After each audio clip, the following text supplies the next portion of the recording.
It's week 3 of the 2025 college football season, and we are going through the ESPN College Football Pickem. Welcome in. Winning cures everything. It is a college football podcast. I'm your host, Gary Seegers, at Gary WCE, and today we are going through the ESPN College Pickem for week number 3. We've actually got some real data. Thus far, I'm doing okay. Let's see if it continues. I did pretty well last year. Thus far, doing all right. So let's go on and jump into it, and we're going to try and spend about 2 minutes on each game. Right now, I'm sitting at 14-6. I'm third place in the SEC Pick'em. I'm 48th place in the ESPN Bet spread Pick'em contest. So we're doing all right. I'm in the 99.5% percentile, whatever it is. But 14-6 against the number thus far. I've already made my picks for this week, but I'm going to go through, give you my reasoning behind it. And, of course, as you see the sheets on your screen, that is available at bettingcfb.com, or if you can't find it there, you can go to buymeacoffee.com/winningcures. There's a link in the description for that. All right, we're over a minute in. Let's get to it. Alabama and Wisconsin. Alabama is a 20.5-point favorite at home.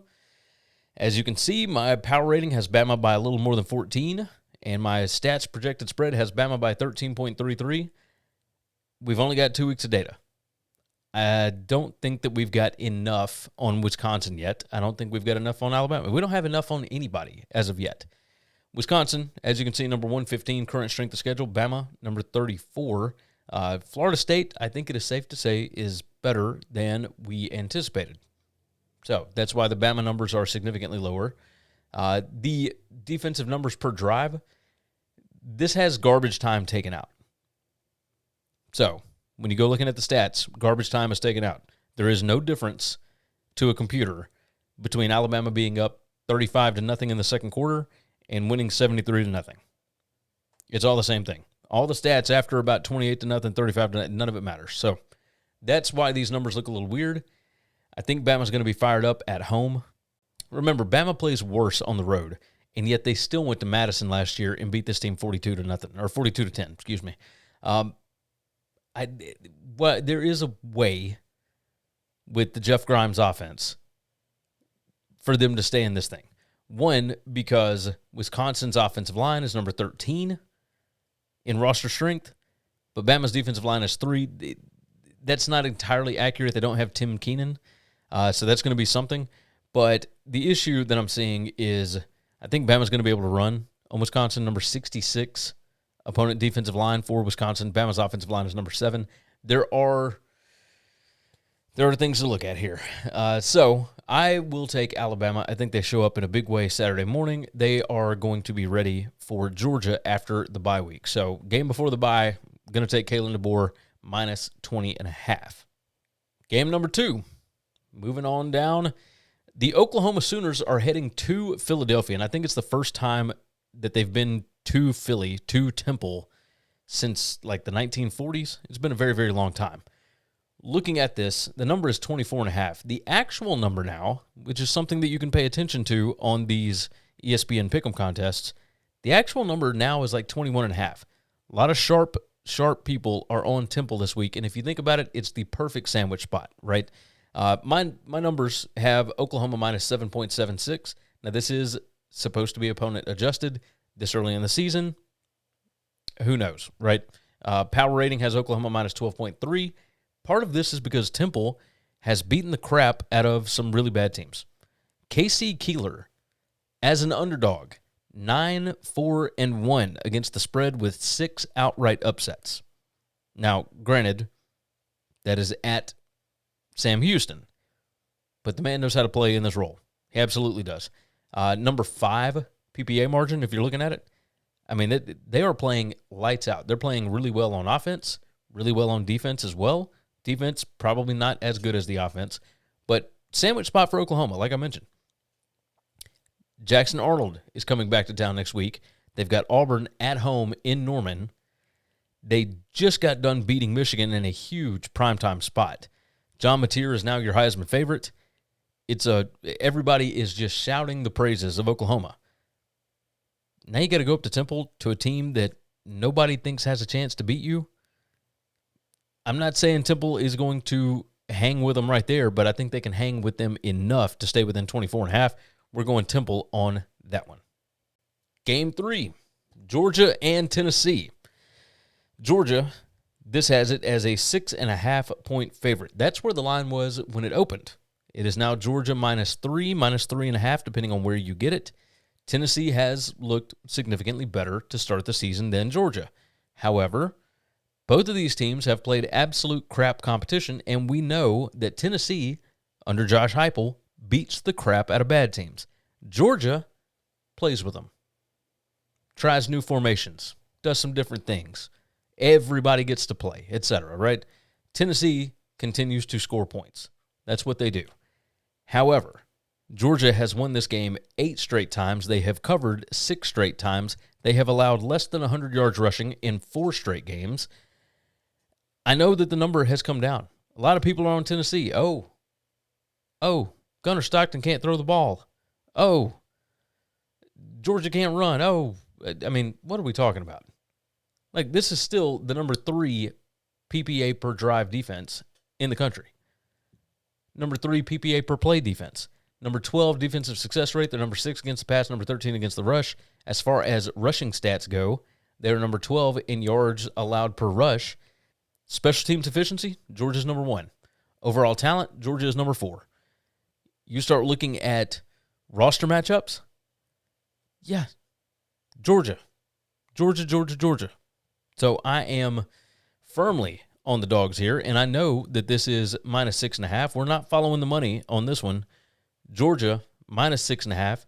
They take care of business again. They won 38-10 last year. I don't think it'll be quite that because I don't think they can score as many points. I do think that they hold Tennessee to a lot fewer points, so maybe a team total under for Tennessee would be a best bet to look at. But regardless, for this Pickem contest, Georgia -6.5. Game 4, the Oregon State Beavers going to Texas Tech, and this line is out at 24.5. I don't know why I picked it this way. Yes, I do. I know exactly why I picked it this way. Okay, look, Oregon State already has 2 losses. Backs against the wall. I think that when I talked about this game in an earlier part of the week, I think I went ahead and took Texas Tech, but I think that number was at 22.5. This was at 24.5. I will bite back and go the other direction on this because Oregon State has lost 2 games already. They lost to Fresno State. They lost to whoever it was. Cal in week 1. Probably should have won the Fresno game if you're just looking at raw stats. Just saying. But these numbers certainly are pointing towards Texas Tech. The stats have got Texas Tech by 36.8. My power rating has Texas Tech -21.5. Oregon State plays Oregon next week, but Oregon State's back is already against the wall, so they are going to come out with everything they got in this. Texas Tech, however, they have beaten a couple of also-rans to death, and they have to play at Utah next week for Big Noon Kickoff on Fox. It's going to be a massive, massive game. That is a conference game. They are ready for that one. This one, you get an early lead. You maybe let Oregon State fight their way back into it, that kind of thing. 24.5, it goes through a key number of 24. We're going to take the Beavers in that spot. Game number 5, Purdue is welcoming to West Lafayette the USC Trojans. And USC is one of those teams that has just beaten a couple of teams to absolute death in the first 2 weeks. And they have continued pouring on the points even late in the game. I'm wary on this one. This number right now is 21.5, as you can see up at the top there. 21.5 is pretty reasonable for this. I've got USC -20 based on stats. Power rating, I've got USC -11. So, interesting. Purdue at least has a good baseline of competence now under head coach Barry Odom. Their quarterback, Ryan Braun, I think it is. You guys correct me. Name escapes me at this point. I am very curious about this game, about what Purdue is going to be able to do, and whether or not USC looks like they did all of last year. They were, 1-4 against the spread in games in different time zones last year. I mean, it was just putrid. They were not very good. They lost to 4-8 Maryland. They did not do well in those spots last year. This is a different year. Lincoln Riley learned from it. It appears that they are going through and deciding to do some things different. They're looking into the science of travel and whatnot. His initial thought last year was, that's just an extra movie on the flight. No big deal. When they played as poorly as they did, he decided, I should probably look at this. I'll believe it when I see it. Right now, I think Purdue hangs at home at least a little bit. Now, Purdue does have Notre Dame next week, but this one is a home game. They are going to be fired up for it. USC PPA margin is number 2. Purdue, number 41. Purdue's offense has been clicking. Now, again, they've played absolutely nobody. But is what we've seen out of USC real, or is Barry Odom going to have something for them? I'm kind of curious. So let's roll with Purdue on this one. Are you tired of sore knees or joints slowing you down? Go Sleeves uses built-in kinesiology tape technology to give you support, reduce pain, and help you recover faster. Use code WCE for 15% off over at GoSleeves.com. Are you looking to catch your favorite team or concert live? TicketSmarter makes buying tickets safe and simple. And with our promo codes, you save big. Use WCE10 for $10 off an order of $100 or more, or WCE20 for $20 off $300 or more. Grab your tickets now at TicketSmarter. Game number 6. Iowa State heads to Jonesboro. They're taking on Iowa State. That's right. They are actually going to a Sun Belt team. It's the first time Iowa State has hosted a Power 4 opponent since 2015. So, big-time deal for Arkansas State. However, Arkansas State got their doors blown in last week by Arkansas in Little Rock. I think they were amped up for that one. They were number 129 in PPA margin. That ain't good. That ain't good at all. Their defense is absolutely atrocious. It is, I can't even begin to describe how bad this defense is.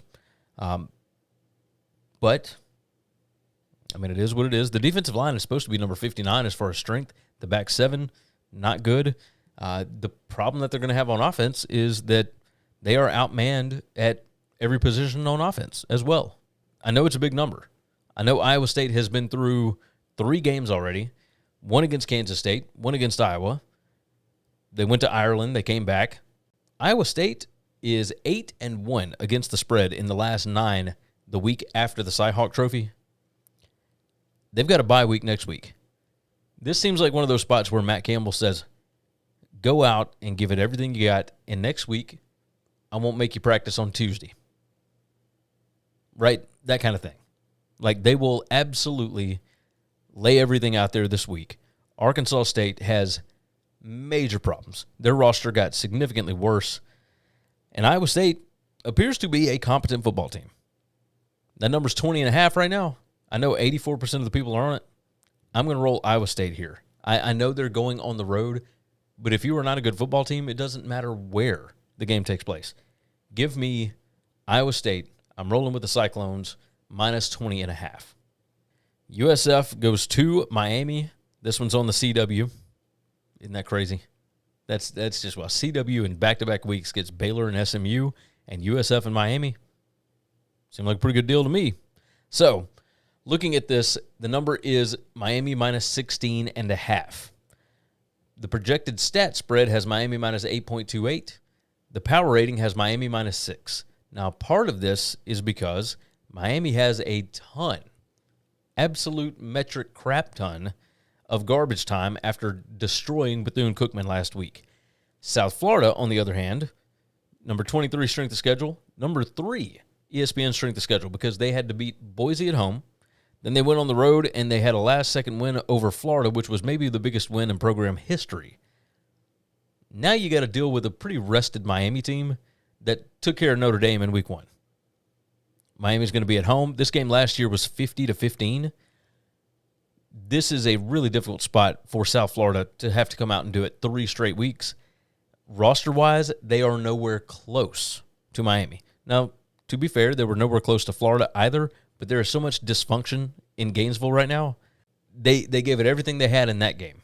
This game, I don't buy it. I think it's too rough of a spot. I will take Miami minus 16.5 on this. Maybe South Florida could hang around. Maybe. But this game is not nearly as important now because South Florida got those first 2 wins. They're going to need to be rested. And they did get banged up a little bit at Florida last week. They're going to need to be rested at all these different AAC games that they're going to. I mean, they have to play at Memphis, etc. So I think this is the one where the wheels finally come off a little bit. Give me the Canes, minus 16.5. The Ohio Bobcats travel to Ohio State for the first time since, I want to say, 2010. Somewhere around there. They do not play that often. You would think with them being right down the street, you get the point. Regardless, Ohio has a win over a P4 team. They beat West Virginia at home in Athens last week. The week before that, they had to come back from, 30 points down against Rutgers in week 1 and made it an absolute game to the end at Rutgers. So they played at Piscataway already. The issue is now you're playing Ohio State, who is coming off being rested, etc. The number for Ohio State, at least according to the Pickem contest, is Ohio State minus 31.5. I've got the Buckeyes by, we'll just call it 30 as far as the stat spread. My power rating only has Ohio State minus 22.9. I will freely admit that my power rating still gives some love to the little guys. But roster numbers are roster numbers. On 3 overall talent rank has Ohio State number 6. It has Ohio number 115. I understand 31.5 sounds scary. But, 49-14, something like that gets you a cover. So, I'll roll with that. I like that. 45-10, somewhere along those lines. Yeah, I'll take the Buckeyes here. Just overwhelming talent advantage. And Ohio's PPA has not been great. I mean, they've played 2 really close games. But number 89 PPA margin, number 103 offensive success rate, number 82 defensive success rate. Turnover margin not good. Like this could be where Ohio State gets like some free points. It's going to be tough. It's going to be tough for the Bobcats. Give me the Buckeyes minus 31.5. Game number 9 out of 10. The Arkansas Razorbacks go to Ole Miss. Ole Miss is a 9.5-point favorite here. This one, crazy thing, the stat spread actually has Ole Miss by 9.5 for me. The power rating has Ole Miss by 9. I'm going with Arkansas on this. And the reason behind that is I think the Arkansas offense is legitimately good with Bobby Petrino. This is a fun kind of game where you've got Petrino going up against Kiffin. And I don't know if Pete Golding really knows how to stop Bobby Petrino's offense. I mean, last year was a 63-31 game, but it was in a weird spot on the schedule, et cetera. Ole Miss came out absolutely gunning. I mean, it was ridiculous. Pay attention to whether or not Austin Simmons plays. He didn't play the last series against Kentucky. Nobody's saying anything. All week, initially, it was, he's going to be fine. That's all the rumors. It's going to be fine. And then as we've gotten closer to Saturday, I keep hearing some rumblings about, I don't know. We don't know exactly what's going to happen here. So if Simmons does not play, this number is going to drop like crazy. If he does play, I still think Arkansas can score enough points to stay in this thing. Ole Miss has been favored in 12 straight against Arkansas, but Arkansas has won 6 of those outright as underdogs, and they've covered 10 of them. So Arkansas has covered 10 of 12 against the Rebels. So we're going to keep rolling with that. I mean, this number opened at 8.5. It went up to 9.5 in time for this contest. It is now down to 7.5 in some spots. This Arkansas offense is legit. Number 7 in PPA per drive, number 5 in PPA per play, number 11 in offensive success rate. They are legitimately good. Number 15 in yards per pass attempt, number 3 in yards per rush. They are pretty good. And this Ole Miss defense, Can't stop the run. Number 111 in yards allowed per rush. That is something to pay attention to on this. Also, Ole Miss turnovers. Number 118, minus 1.5 turnovers per game. Arkansas is number 27. Now, there is a difference, obviously. Arkansas has played the number 125 current strength of schedule. Ole Miss, number 49. So it is a little bit different, considering Ole Miss had to go to Kentucky last week. But just says to me that Arkansas is a little bit rested, and Ole Miss had to deal with a Mark Stoops defense. Give me the Hogs, plus 9.5 here. Finally, game number 10, Florida going to LSU. And the Gators got beat by USF last week. And it has changed how the line is and whatnot. I mean, it's just a whole thing. It's a whole thing. Where this number came from, I have no idea. Because this thing opened at 9.5. And it started moving down throughout the week. But ESPN has got it at LSU minus 6.5. It smells like a rat. I think that Florida lost to USF because they were absolutely playing vanilla. They were super conservative. They were risk averse, etc. And they made a bunch of foolish mistakes that cost them the game. But they were preparing already for this LSU game. The issue might be that Florida is not very good. So even if they were preparing for this LSU game, it may not matter. LSU was also preparing. They scored 23 points, I think, on Louisiana Tech. At home? I mean, what are we doing? So, there is a world where LSU is just not very good on offense. They are number 102 in PPA per drive. Part of that is because they have played at Clemson, and they played Louisiana Tech. And Sonny Cumbie's defense was actually pretty good last year. Looks like they might be pretty good again this year. Of course, some of that might be the fact that they were gearing up for Florida. We'll see. But this is Death Valley at night. This is a different deal. And anytime these two teams play in Baton Rouge, LSU finds a way to win, and they typically cover. They have covered 3 straight against Florida at home. I kind of expect the exact same thing here. Overall talent rank from On 3 has LSU number 3, Florida number 21. That is something to pay attention to. The fact that this thing was at 9.5, I kind of liked Florida at that spot. Feels like everybody and their mother is on Florida. If it's 6.5, I'm going the opposite direction. So let's go ahead and call it what it is. I will take, if you look at this 5 factors rank, LSU number 47, Florida number 55. But if you factor in 5 factors plus talent, well, then Florida is still number 50. LSU jumps up to 23. LSU has some wiggle room. You win by a touchdown and you cover, and you're at home at night. Biggest game you've had on campus thus far? Yeah, I'll take it. LSU minus 6.5. All right, and finally, our tiebreaker down here. How many points, or how many total points, will be scored in Tennessee versus Georgia? I put 48. I'm going under the 50. I think both of these defenses kind of get after the offenses a little bit. I don't think that... Now, I will tell you, because of my stat spread, I've got 79 points in this. Every year, the model thinks it's going to be crazy. Kirby knows this offense. He knows this Heupel offense. So Tennessee might put up some points. I wouldn't expect it. I mean, 48 points, that's still 31-17 Georgia, in my opinion. I think Georgia handles this. So 48 points for me on that. All right, let's recap it. Let's go through. We'll start with game 1.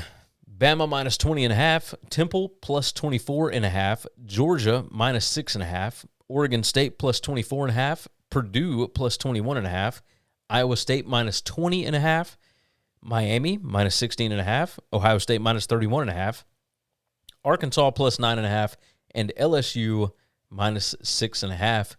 Total points in Tennessee, Georgia, I've got it at 48. You guys have been fantastic. Thank you for watching the video. Cheers. And I'm going to drink my coffee and watch some more football. Thanks for listening to Winning Cures Everything. Subscribe, leave a review or comment, follow at GaryWCE on X, and check out the web store